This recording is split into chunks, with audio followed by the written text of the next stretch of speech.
sToolTracker supports the decommissioning of tools. This may be because they're broken, expired, or simply not required.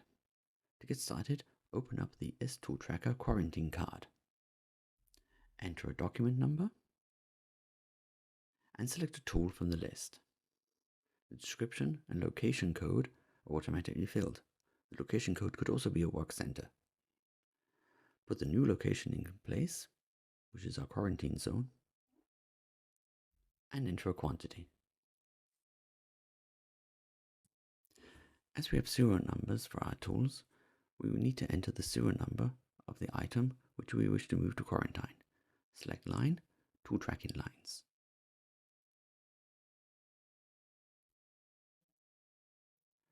Click on the little dots and select the serial number for the item which we wish to quarantine.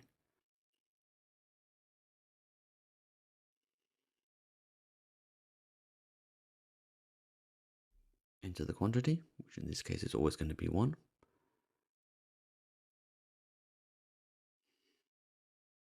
Now select Post Print, Post, and the item will be posted to the journal.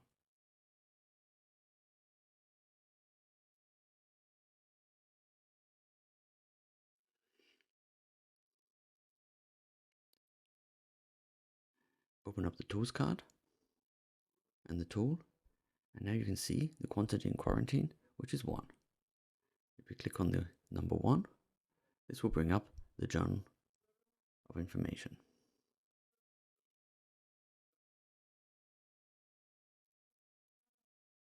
Close the card.